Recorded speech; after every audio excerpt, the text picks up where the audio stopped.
The morning sun cast long shadows across the skeletal remains of what had once been downtown Portland, its pale light filtering through the broken windows of abandoned skyscrapers. Kestrel Thorne pressed herself against the cold concrete wall of a collapsed overpass, her breath forming small clouds in the frigid air as she surveyed the devastation below. 3 years had passed since the outbreak began, and the world she had known, a world of coffee shops and traffic jams, of late-night movies and weekend farmers' markets, had become nothing more than a graveyard of memories. Her radio crackled to life, breaking the oppressive silence.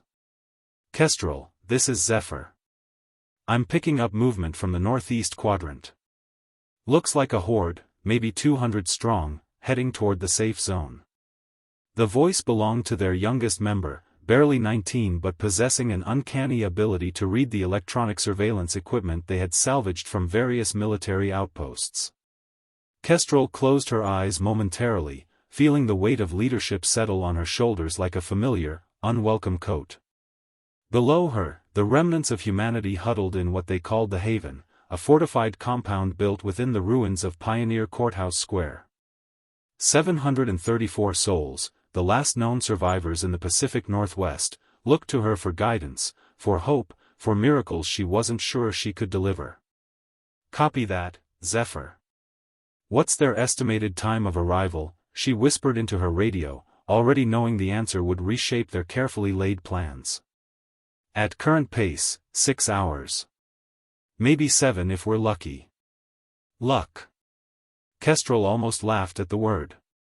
Luck had abandoned them long ago, probably around the same time the first infected had torn through the military barriers in Seattle. Now they survived on strategy, sacrifice, and the stubborn human refusal to simply lie down and die. She made her way down the treacherous path carved into the rubble, her boots finding purchase on surfaces that had once been office floors, restaurant tables, pieces of lives interrupted mid-sentence. The Haven's walls came into view, sheets of metal welded together, reinforced with concrete barriers and crowned with razor wire that glinted menacingly in the weak sunlight. It was ugly, brutal, and absolutely necessary. Thane Blackwood met her at the main gate, his scarred hands already reaching for the heavy crossbar that secured their sanctuary. He had been a carpenter before the world ended, building homes for families who would never again need shelter from anything but the living dead. Now he built walls to keep the nightmares out, and Kestrel could see in his weathered face the same question that haunted them all: how much longer could they hold on? "Bad news travels fast around here," he said, his voice carrying the weight of too many sleepless nights. "Orion's already called an emergency council meeting. Everyone's on edge." Inside the compound, the evidence of their precarious existence was everywhere.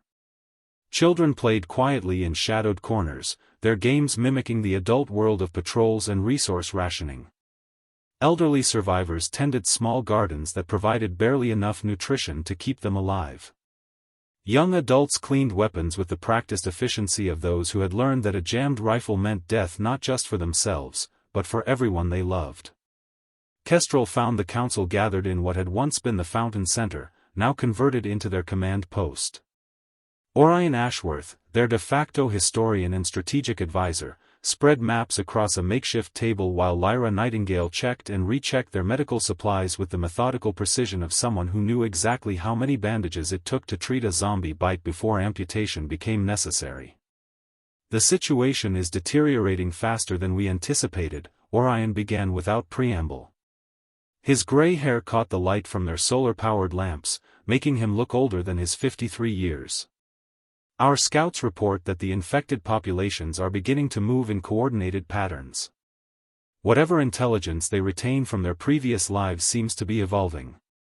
Caius Ravencrest, their former military strategist, nodded grimly. "The Kansas City settlement fell last week. Radio went dead 3 days ago. If the patterns hold, we're looking at organized assault tactics, not just random wandering." The silence that followed was deafening. They had all heard the stories, whispered accounts from other settlements of zombies using tools, opening doors, even setting simple traps. The enemy they faced was no longer the shambling, mindless horde of those first terrifying months. Evolution had touched even the dead, and humanity was losing the race for survival. Nova Sterling, their primary scout, entered the circle with mud still caked on her boots and exhaustion written across her face. "I've seen the Horde Zephyr detected. It's not just moving toward us, it's being led.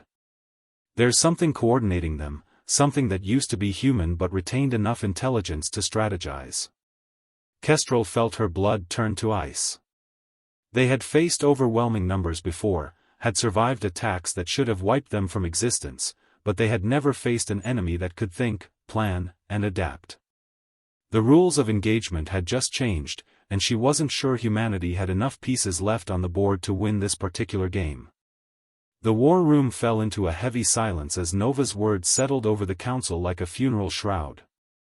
Kestrel studied the faces around her, reading the fear, determination, and desperate hope that flickered in their eyes. These were the people who had somehow survived when billions hadn't, who had clawed their way through 3 years of hell and still believed that tomorrow might be worth fighting for. "Tell us everything," Kestrel said, her voice steady despite the storm brewing in her chest. "Leave nothing out." Nova moved to the map, her finger tracing the route she had taken during her reconnaissance mission. "I followed the Horde from their assembly point here, about 15 miles northeast. They weren't wandering, they were waiting. Organized into groups of roughly 50, positioned at strategic intervals. When the signal came, and I swear it looked like some kind of hand gesture from what appeared to be their leader, they moved as one unit." She paused, running her hand through her dark hair, leaving streaks of dirt across her forehead. The leader, it was wearing the remains of a military uniform. Ribbons still attached, though I couldn't make out the rank from my distance. But it was directing the others, pointing them toward specific routes, even sending smaller groups to flank positions. Orion leaned forward, his scholarly mind working through the implications. If they're maintaining military knowledge, tactical awareness, then we're not just facing superior numbers anymore. We're facing an enemy that might remember everything about warfare that we do, but without the limitations of fear, fatigue, or self-preservation. Thane's jaw clenched as he processed this information. How many weapons do we have that are actually effective against organized resistance? Lyra looked up from her inventory sheets, her medical training having taught her to deliver bad news with clinical precision. Ammunition is critically low. We have perhaps enough for one sustained firefight, maybe 2 if we're conservative. After that, we're down to melee weapons and whatever improvised explosives Zephyr can manufacture from our remaining supplies. The young tech specialist shifted uncomfortably at the mention of his name. Zephyr Cordwain had never intended to become a weapons manufacturer. Before the outbreak, he had been studying computer science at Portland State University, dreaming of developing the next revolutionary app. Now his engineering skills had been repurposed for survival, turning household chemicals into instruments of destruction and jury-rigging communication equipment from salvaged electronics. "I can make maybe a dozen more explosive devices from what we have," he said, his voice carrying the uncertainty of youth forced into adult responsibilities. "But they're not precision weapons. In close quarters, we risk taking out our own people along with the infected." Caius stood and began pacing, his military training evident in the way he moved, controlled, purposeful, always ready for action. "We need to discuss evacuation protocols. If this enemy force is as organized as Nova suggests, a direct assault on the Haven could be catastrophic. We should consider a strategic withdrawal to a secondary position." "And go where?" Kestrel's question hung in the air like a challenge. "We've spent 2 years fortifying this position, building relationships with the few remaining settlements, establishing supply lines. We abandon this, and we're back to being nomads in a world that kills nomads." The debate that followed revealed the fundamental tension that had plagued survivor communities since the outbreak began, the balance between safety and hope, between preservation and progress. Some argued for mobility, for keeping ahead of the evolving threat. Others insisted that humanity needed to make a stand somewhere, that constant retreat was just a slower form of surrender. As the council discussed logistics and analyzed maps, Kestrel found her mind wandering to the children in the compound, little faces that still lit up with wonder at simple things, voices that still asked questions about the world that had existed before. What kind of future was she fighting to preserve for them? What kind of life could they offer in a world where staying alive required becoming expert killers? The radio crackled again, interrupting the strategic planning. "This is Raven's Perch calling Haven Base. Come in, Haven Base." The voice belonged to Marcus Webb, the leader of their closest allied settlement, located in the ruins of Salem, 40 miles south. Kestrel grabbed the radio. "This is Haven Base. We read you, Raven's Perch."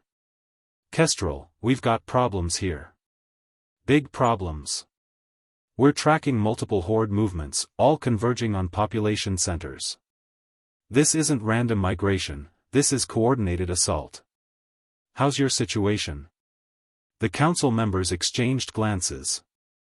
If Salem was seeing similar patterns, then the threat was larger than they had initially realized. This wasn't just a local problem, it was a systematic campaign against the remaining human settlements. "We're facing a large organized force, estimated arrival in 5 hours, Kestrel replied. "What's your defensive status?" Static filled the air for several long seconds before Marcus responded. "We're evacuating non-essential personnel to the mountain bunkers. Military-age adults are staying to fight, but honestly, we're not optimistic about our chances. These things are using tactics we've never seen before." The radio fell silent, and Kestrel realized she was looking at the beginning of what might be humanity's final battle. Not a glorious last stand against impossible odds, but a coordinated extermination by an enemy that had learned to fight like humans while retaining the relentless hunger of the dead. She looked around the room at the faces of the people who had become her family, her responsibility, her reason for continuing when every logical analysis suggested that surrender would be merciful. Tomorrow, some of these people would die. Maybe all of them would die. But tonight, they would plan, prepare, and hope. "All right," she said, her voice carrying the authority born of desperate necessity. "We fight." The compound transformed into a hive of purposeful activity as the sun reached its zenith, casting harsh shadows between the makeshift buildings and defensive positions. Kestrel moved through the haven like a general inspecting troops before battle, though she knew that many of the faces looking to her for reassurance belonged to people who had been accountants, teachers, and shop clerks just 3 years ago. War had a way of discovering abilities people never knew they possessed. Thane had organized the construction crews into defensive teams, reinforcing vulnerable sections of the perimeter with whatever materials they could salvage. The sound of hammers and welding torches created an industrial symphony that masked the underlying tension threading through every conversation, every glance toward the horizon. "How are the firing positions coming along?" Kestrel asked as she found him securing a steel plate over what had once been a decorative window in the old courthouse building. "As good as they're going to get with what we have," he replied, wiping sweat from his forehead despite the cold air. "We've created overlapping fields of fire from the 3 main towers, and Nova has set up sniper nests at the outer perimeter. If they come at us head-on, we'll make them pay for every foot of ground." But Kestrel could hear the unspoken concern in his voice. If the enemy was truly using tactical coordination, they wouldn't come head-on. They would probe for weaknesses, create diversions, and strike where the defenses were thinnest. She made her way to the communication center, where Zephyr was hunched over a collection of monitors salvaged from various electronic stores, their screens displaying feeds from cameras positioned throughout their territory. His fingers moved across keyboards with the fluid grace of someone who had learned to coax functionality from broken systems. "Any updates on their movement?" she asked. Zephyr's young face was illuminated by the blue glow of the monitors, making him look even younger than his 19 years. "They've stopped advancing. Been stationary for about an hour now, just outside our surveillance range. It's like they're waiting for something." The tactical implications of this pause sent chills down Kestrel's spine. Random hordes didn't stop to rest or plan. They moved with the relentless hunger that drove them, consuming everything in their path until they found new prey or were destroyed. A thinking enemy, however, might wait for darkness, for reinforcements, or for their opponents to make a tactical error. Keep monitoring. I want to know the moment they start moving again. Her next stop was the medical station, where Lyra was preparing for the inevitable casualties that would come with any defensive action. The sterile efficiency of the makeshift hospital contrasted sharply with the controlled chaos everywhere else in the compound. Here, supplies were organized with scientific precision, equipment tested and retested, preparations made for procedures that everyone hoped wouldn't be necessary. "How many can you handle?" Kestrel asked, though she dreaded the answer. Lyra looked up from her instrument sterilization, her hands steady despite the magnitude of what they were facing. "Depends on the nature of the injuries. Gunshot wounds, broken bones, cuts and bruises. I can handle maybe 20 serious cases before I start losing people due to lack of supplies. But if we're talking about bites..." She didn't finish the sentence. They both knew that zombie bites meant immediate amputation if the victim was lucky, execution if the infection had already taken hold. The afternoon wore on with the peculiar intensity that preceded violence, where every moment felt both eternal and fleeting.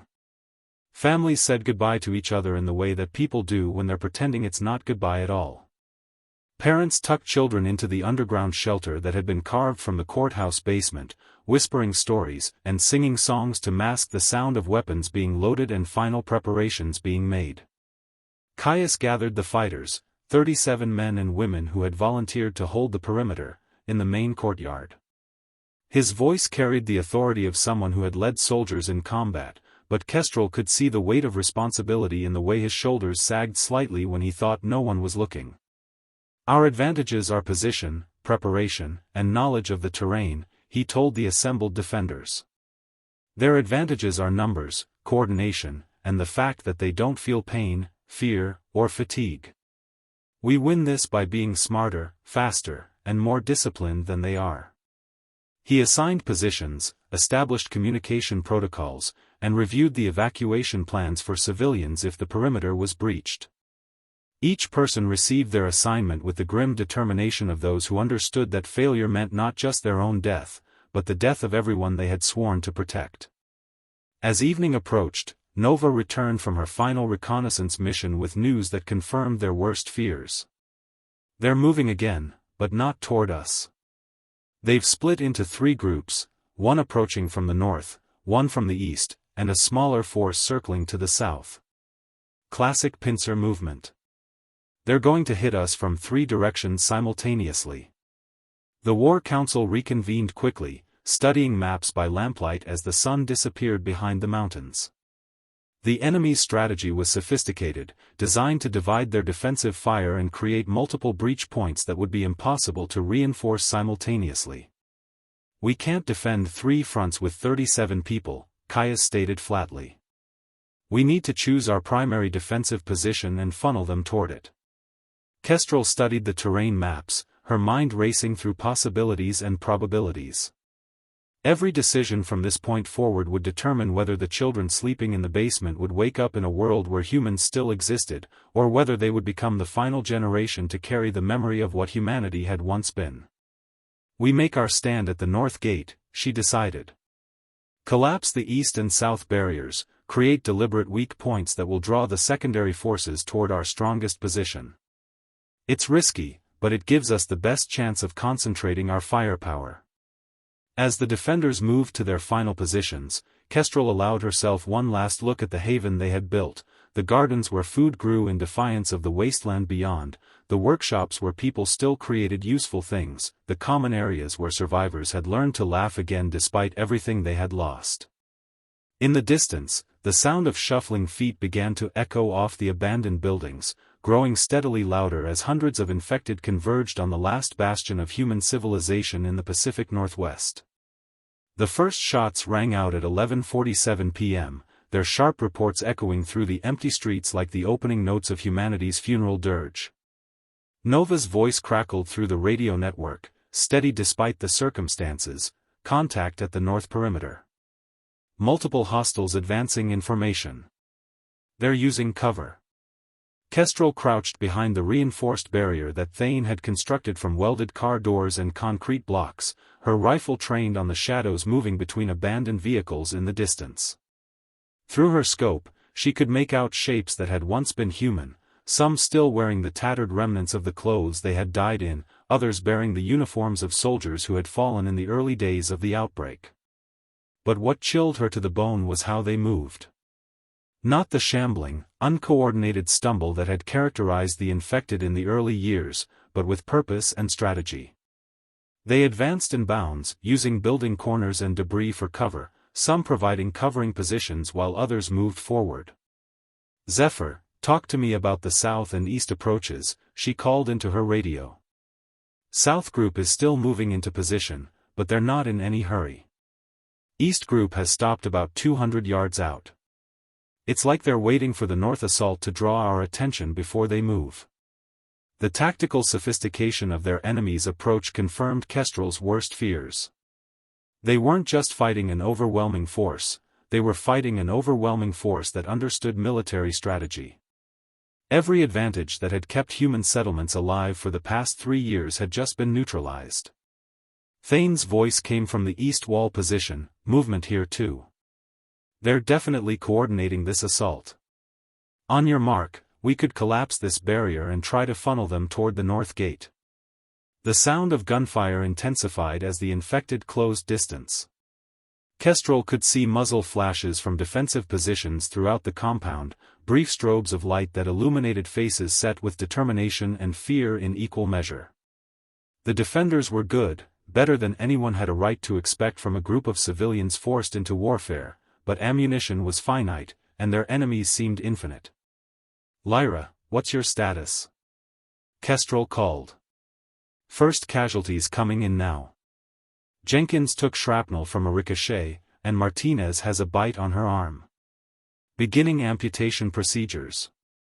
Even through the static and chaos, Kestrel could hear the professional calm in Lyra's voice, the way medical training allowed her to function efficiently even while her patients were people she had shared meals with, played cards with, worried about during the long nights when the infected tested their perimeter.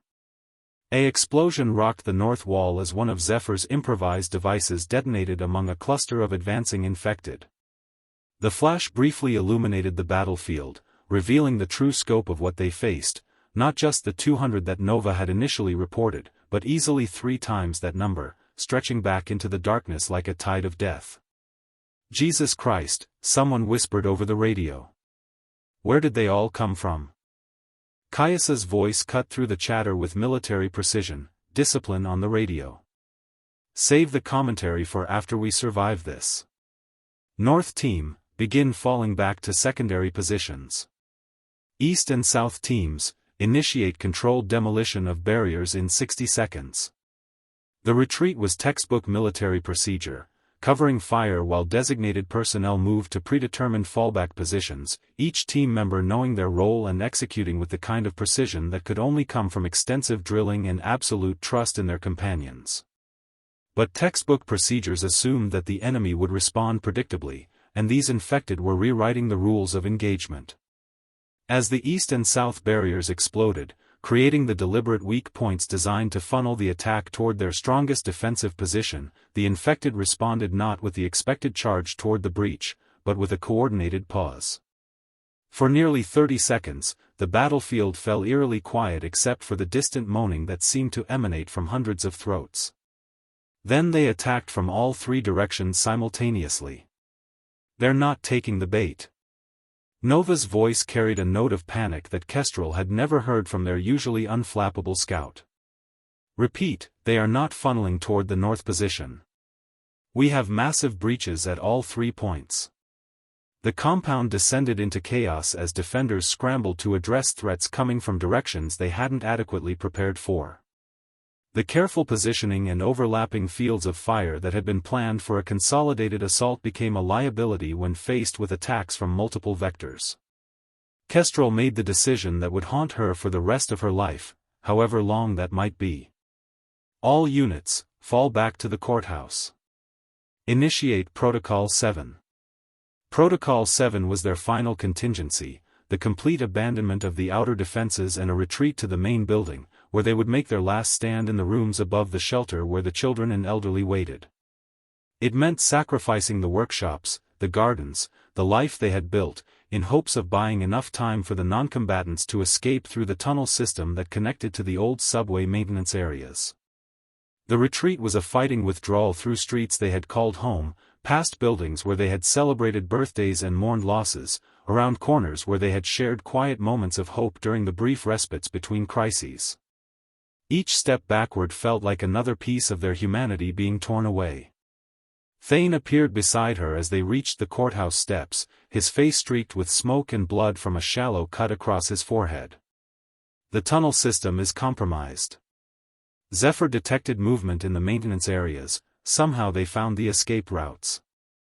The implications hit Kestrel like a physical blow. If the infected had discovered their evacuation tunnels, then the children and elderly in the shelter were trapped. There would be no escape, no final desperate flight to fight another day. This was it, the last stand, the final battle, the end of everything they had worked to preserve. As they barricaded themselves in the courthouse, the sound of breaking glass and splintering wood echoed from below as the infected began forcing their way into the building. The defenders took their positions at windows and stairwells, preparing to sell their lives as dearly as possible.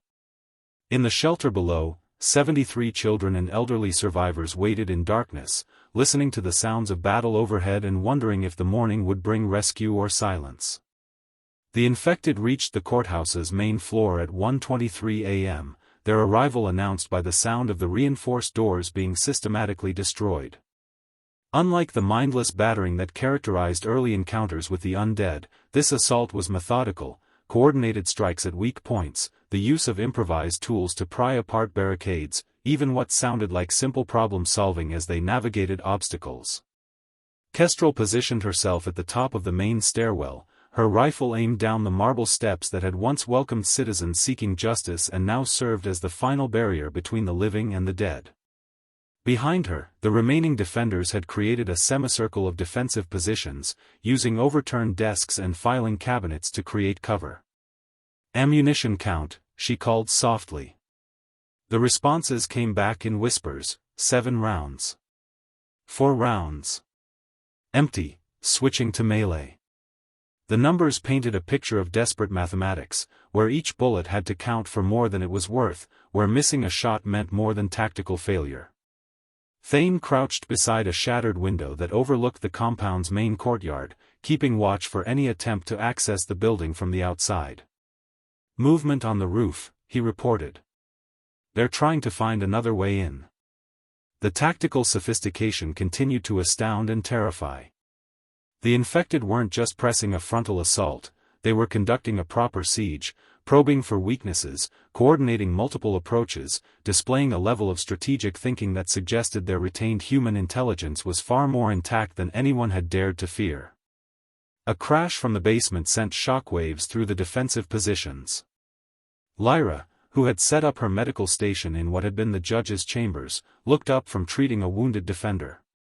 That sounded like it came from near the shelter entrance. The shelter. 73 souls huddled in the reinforced basement, including every child under 16 in the settlement. The tunnel system might be compromised, but the shelter itself had been designed to withstand direct assault: steel doors, reinforced walls, independent air supply. If the infected had found it. Zephyr's voice crackled through the radio from his position in the old law library. "I'm detecting vibrations in the basement level. Multiple sources, moving systematically. They're not just searching randomly, they're mapping the layout." Orion appeared at Kestrel's shoulder, his scholarly face grim with understanding. "They're remembering building layouts, basic engineering principles. If they retain enough intelligence to understand structural vulnerabilities." The implication hung in the air like smoke. The shelter had been their final guarantee, the absolute last resort that would keep their most vulnerable alive even if everything else failed. If that protection was gone, then they weren't just facing military defeat, they were facing extinction. The first infected appeared at the bottom of the stairwell, its form barely visible in the dim emergency lighting. It had once been a woman, probably middle-aged, wearing the remains of a business suit that suggested she had been at work when the infection took hold. But what made Kestrel's blood freeze was the way it paused at the base of the stairs, tilting its head slightly as if analyzing the defensive positions above. "Wait for my signal," Kestrel whispered, though every instinct screamed at her to fire immediately. Ammunition was too precious to waste on premature shots, and they needed to learn everything they could about how these evolved infected behaved in combat. The creature began climbing the stairs, but not with the mindless hunger they had come to expect. It moved carefully, staying close to the wall where the marble handrail would provide some protection, pausing at each landing to assess the situation above. Behind it, more shapes appeared in the darkness, a coordinated advance that resembled human military tactics more than mindless feeding behavior. "Now," Kestrel breathed. The concentrated fire from 7 rifles turned the stairwell into a killing ground. The infected absorbed bullets that would have dropped living humans instantly, their bodies jerking with impacts but continuing to advance until catastrophic damage to the head or spine finally stopped them. But they didn't just mindlessly charge into the fire, they sought cover, retreated when the defensive fire became too concentrated, even appeared to be communicating with each other through gestures and positioning. "They're learning," Nova observed, her sniper training evident in the way she tracked targets through her scope. "Each wave is adapting to our defensive patterns." The battle for the stairwell continued for 27 minutes, wave after wave of infected testing different approaches, probing for weaknesses, gradually pushing higher despite the casualties they absorbed. The defenders' ammunition dwindled with each engagement, forcing them to make increasingly difficult decisions about when to fire and when to conserve their dwindling resources. Then the screaming started from the basement. It began as a single voice, high-pitched, terrified, undeniably that of a child. Within seconds, it was joined by others, a chorus of fear that rose through the building's floors like a physical force. The shelter had been breached. Kestrel felt something break inside her chest, a fundamental part of her leadership and hope that simply shattered under the weight of failure. Everything they had fought for, planned for, sacrificed for, it was ending in the worst possible way. "Lyra, take 3 people and get to the shelter," she ordered, though she knew it was probably too late. "Everyone else, hold these positions until..." An explosion from below cut off her words, followed by a series of smaller detonations that shook the entire building. Zephyr's improvised explosives, placed throughout the basement level as a final destructive measure, were being triggered either by the infected or by the defenders in the shelter as a last desperate act. "The building's structural integrity is compromised," Thane called from his position. "We need to evacuate to the roof." But there was nowhere to evacuate to. The roof was surrounded, the tunnels were compromised, and the infected had demonstrated tactical abilities that made traditional escape and evasion impossible. They were trapped in a building that was collapsing around them, facing an enemy that had learned to think like humans while retaining the relentless hunger of the dead. In the distance, Kestrel could hear similar sounds of battle from the direction of Salem, where Raven's Perch was presumably fighting their own desperate last stand. Radio chatter from other settlements had gone silent hours ago, leaving only static where human voices had once coordinated survival efforts across the region. The infected were winning not just this battle, but the war. And as the sounds from the basement grew quieter, not because the fighting had stopped, but because there were fewer human voices left to make noise, Kestrel realized she was witnessing the final chapter of human civilization in the Pacific Northwest. The courthouse's second floor became a tomb filled with the living as smoke from the basement fires began seeping through the ventilation system. Kestrel counted their remaining force, 19 defenders, most wounded, all exhausted, facing an enemy that seemed to grow more organized with each passing hour. The screaming from below had stopped 15 minutes ago, replaced by an ominous silence that everyone understood but no one acknowledged aloud. Lyra emerged from the stairwell that led to the basement, her medical uniform stained with blood and soot, her face carrying the expression of someone who had witnessed the unthinkable. She moved directly to Kestrel, speaking in a whisper that somehow carried more weight than any shout could have managed. "I found 12 survivors in the auxiliary storage room. They managed to seal themselves in when the main shelter was breached. The rest. She didn't finish the sentence, but her eyes completed the terrible arithmetic. 12 survivors out of 73. Kestrel felt the numbers settle into her consciousness like stones thrown into still water, each one creating ripples of grief and rage that threatened to overwhelm her ability to function. Among the dead were children who had never known a world without zombies, elderly who had survived the initial outbreak only to die in what was supposed to be their sanctuary, and the volunteer defenders who had stayed behind to protect them. "Where are the 12 now?" she asked, though part of her was afraid to hear the answer. "Caius is moving them to the old jury deliberation room. It's the most defensible position we have left, and there's an exterior window if we need to attempt rope evacuation."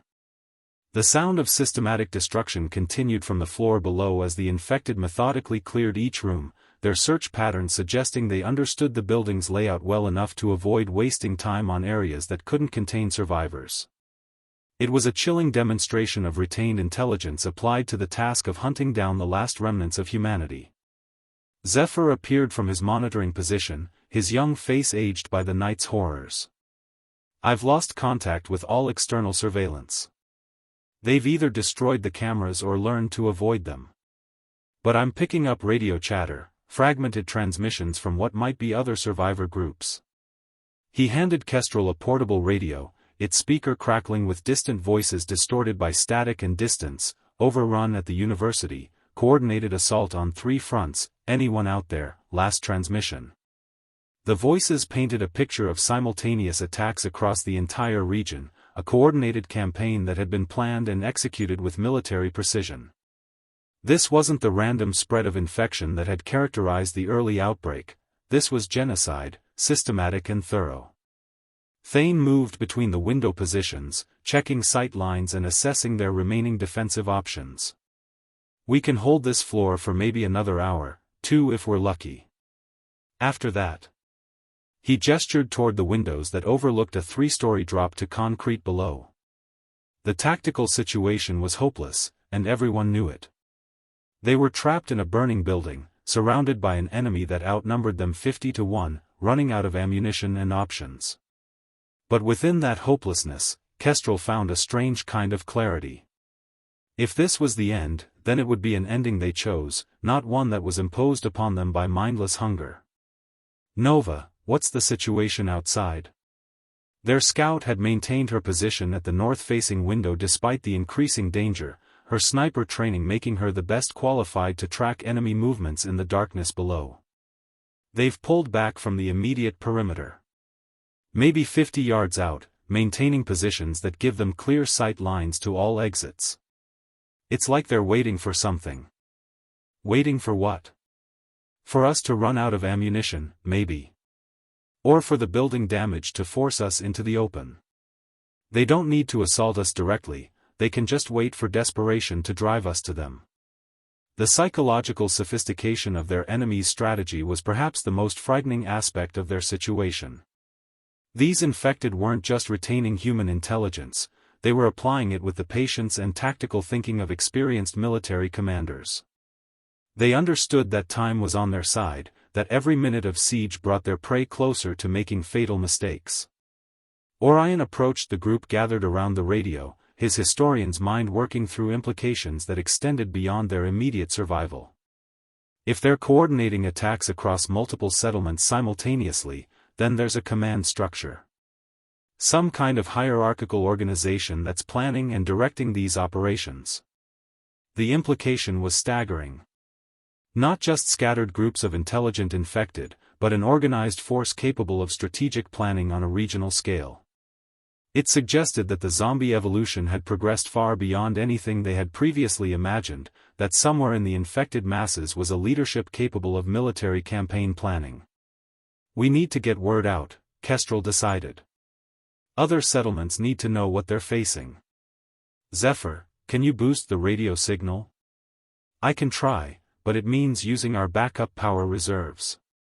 We'll lose life support and lighting." It was another impossible choice in a night full of them. Use their remaining power to warn settlements that might already be dead, or conserve it for the slim possibility that they might somehow survive the next few hours. But as Kestrel looked around at the faces of the people who had trusted her with their lives, she realized that their deaths would be meaningless unless other humans learned from their experience. Do it. The lights went out as Zephyr redirected power to the communication system. In the darkness, the sounds of the infected moving through the building below seemed amplified, more immediate. But through the radio speaker, boosted to maximum output, Kestrel began broadcasting the warning that might save other lives even if it couldn't save their own. This is Haven Base to any surviving settlements. We are under coordinated assault by organized infected forces displaying tactical intelligence and strategic planning capabilities. They are using military formations, coordinated timing, and complex problem solving. The outbreak has evolved beyond previous parameters. This is not random infection spread, this is systematic extermination. Repeat, the infected have developed command and control capabilities. She continued the broadcast for 3 minutes, detailing everything they had observed about the enemy's tactics, organization, and capabilities. It was their final gift to humanity, information that might help other survivors recognize and prepare for what they would face. As the transmission ended, the sound of footsteps on the stairwell announced that their hour of grace was over. The infected had finished their systematic clearing of the lower floors and were ready to complete their conquest of the courthouse.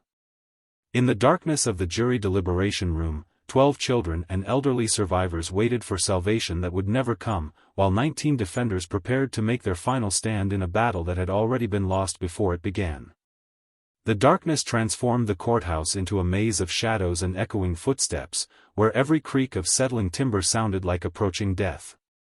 Kestrel felt her way along the wall toward the jury deliberation room, her rifle clutched against her chest, guided only by the faint emergency lighting that Zephyr had managed to maintain on minimal power.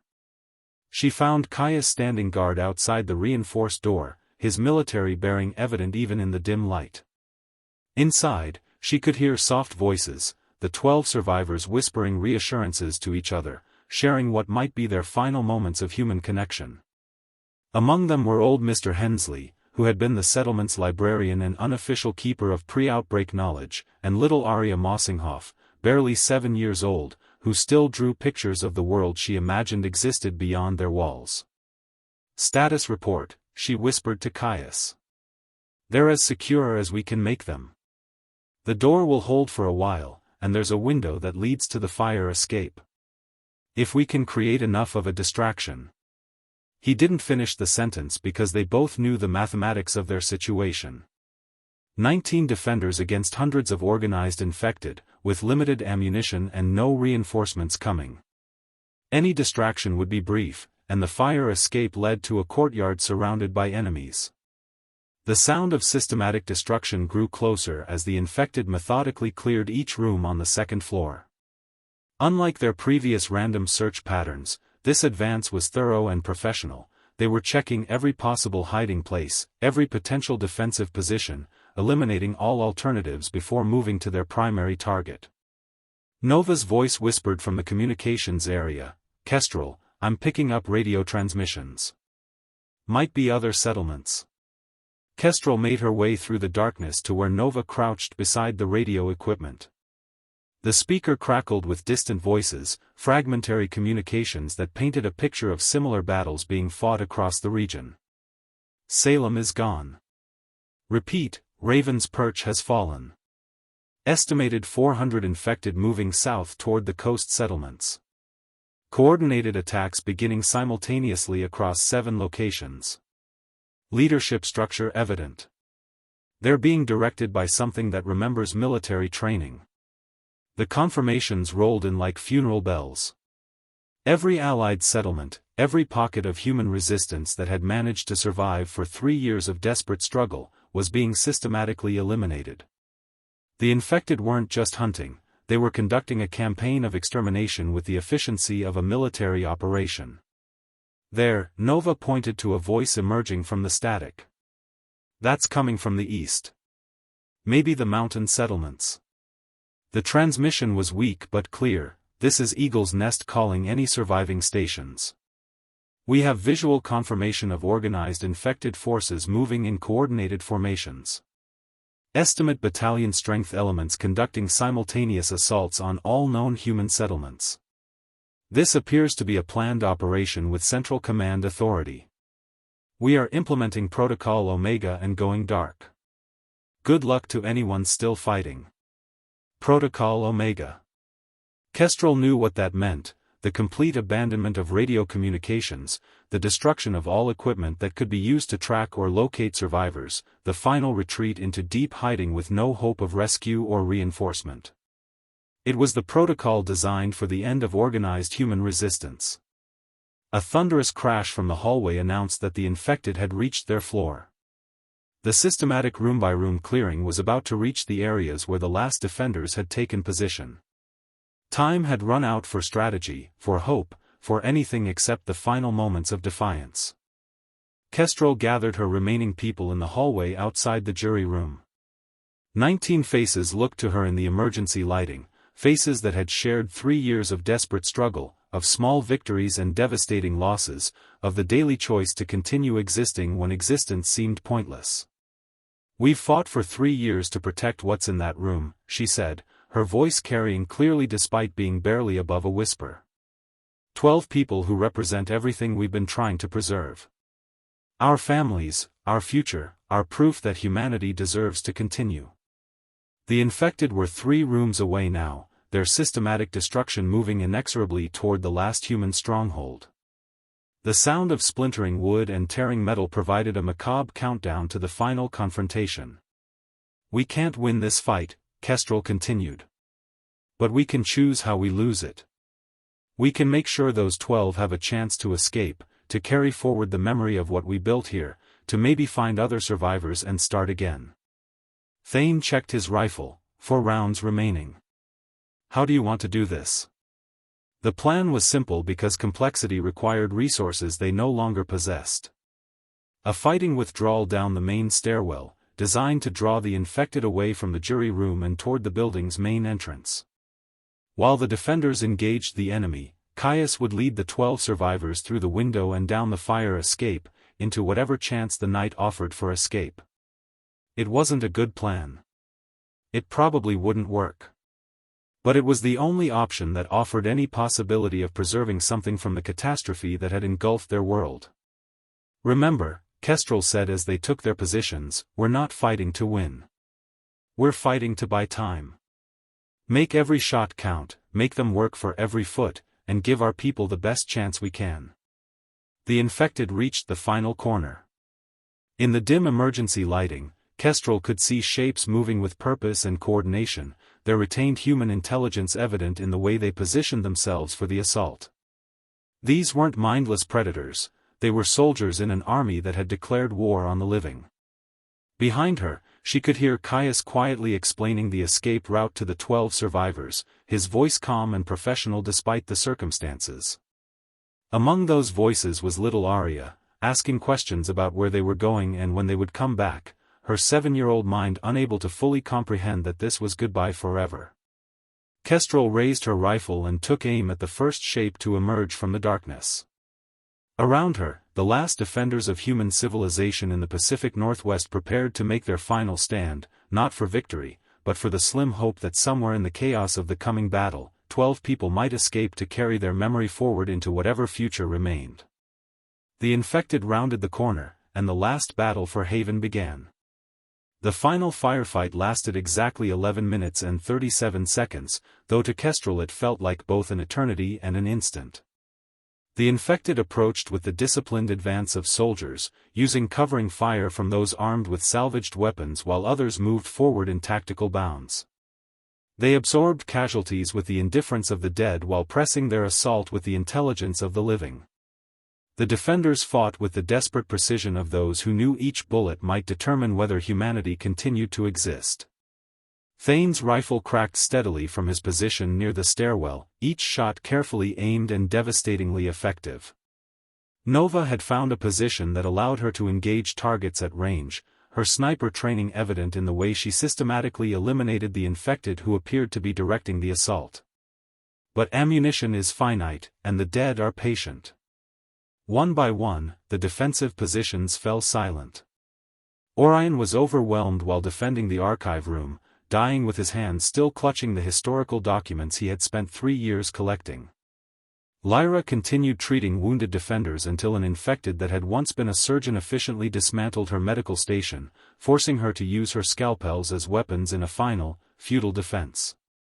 Through it all, Kestrel could hear the sounds of Caius moving the 12 survivors through the escape route, muffled voices, careful footsteps, the creak of the window opening onto the fire escape. Each sound represented hope that something of their civilization might survive the night. Kestrel, Zephyr's voice crackled through the radio one final time. I've rigged the building's gas lines. When you give the word, I can bring the whole structure down. Might take some of them with us. The offer hung in the air like a prayer. Zephyr was in the basement, surrounded but not yet overwhelmed, his engineering skills applied to one final act of defiance. He could collapse the courthouse, denying the infected their victory and perhaps eliminating enough of them to give the escapees a better chance of reaching safety. But it would mean ordering the death of everyone still fighting in the building, including herself. How much time do you need? She asked. 3 minutes for the charges to be properly positioned. Give me your signal and then get everyone to the north side of the building, the collapse should be directional. Kestrel looked around at the remaining defenders, Thane at the stairwell, Nova in her sniper position, and 3 others whose names had become synonymous with courage over the past 3 years. They were buying time with their lives, trading their existence for the possibility that 12 people might escape to carry forward the memory of what they had tried to build. Do it, she whispered into the radio. The next 3 minutes stretched like hours as the defenders conducted a fighting withdrawal toward the north side of the building. The infected pressed their assault with increasing aggression, sensing that their prey was attempting some final desperate gambit. Bodies fell on both sides, but the arithmetic remained unchanged, the dead had numbers, and the living had time measured in seconds. Thane reached her position as she prepared to give Zephyr the final signal. His face was streaked with blood and soot, but his eyes still held the steady determination that had made him their most reliable defender. Any word from Caius? He asked. Kestrel listened for sounds from the fire escape but heard only the chaos of battle and the distant moaning of infected who were streaming toward the courthouse from throughout the settlement. Either the 12 had escaped into the night, or they had encountered enemies that prevented their flight. No word, she replied. We have to assume they made it. The infected reached the hallway where they had made their stand. In the emergency lighting, Kestrel could see faces that had once belonged to teachers, mechanics, parents, children, people who had lived normal lives before the outbreak transformed them into instruments of humanity's extinction. But now they moved with coordinated purpose, their retained intelligence focused on the systematic elimination of the living. Zephyr, execute the charges, she spoke into the radio. The explosion began in the basement and traveled upward through the building structure like a deadly flower blooming in reverse. The courthouse, which had stood for over a century as a symbol of human justice and order, collapsed in on itself with the sound of civilization ending. Steel beams twisted, concrete crumbled, and everything that Haven had represented was reduced to rubble and dust. Kestrel felt the floor give way beneath her feet and had time for one final thought before the darkness claimed her. Somewhere in the night, 12 people carried forward the memory of what they had tried to preserve. It wasn't victory, but it wasn't complete defeat either. The explosion could be heard for miles across the devastated landscape, echoing off empty buildings and abandoned dreams. In hidden shelters and concealed bunkers scattered throughout the region, the few remaining human survivors listened to that sound and understood that another light had gone out in their increasingly dark world. But in a concealed cave in the mountains east of Portland, 12 exhausted people huddled around a small fire and shared stories of the community they had lost. Little Aria drew pictures in the dirt with a stick, sketching memories of gardens and workshops, of people who had loved her and died protecting her future. Old Mr. Hensley began composing the first entries in what would become known as the Haven Chronicle, documenting the names and deeds of those who had made the ultimate sacrifice for human survival. They were the keepers of memory now, the living repository of everything Haven had tried to achieve. In the weeks and months that followed, they would face starvation, exposure, and the constant threat of discovery by the organized infected forces that continued to patrol the ruins of human civilization. But they would also find other survivors, small groups that had escaped similar disasters in settlements across the region. Together, they would carry forward the knowledge of how the outbreak had evolved, how the infected had developed tactical intelligence, and how humanity might need to adapt if it wanted to survive what was clearly a war rather than a random catastrophe. The dawn broke gray and cold over the ruins of Haven, illuminating scattered debris and empty streets where life had once flourished. In the distance, organized groups of infected continued their systematic patrol of the territory they had claimed, their retained human intelligence applied to the task of ensuring that their victory was complete. But in the mountains, in hidden valleys, in forgotten places where human stubbornness refused to acknowledge defeat, the story continued. Not the story of triumphant heroes saving the world, but the story of ordinary people choosing to remember, to preserve, and to hope even when hope seemed like the cruelest possible delusion. The war between the living and the dead had entered a new phase, one where intelligence and organization existed on both sides. Humanity had lost this battle, but the conflict itself was far from over. And in the survival of 12 people who carried forward the memory of everything worth preserving, there remained the possibility that somewhere, somehow, the light of human civilization might one day shine again.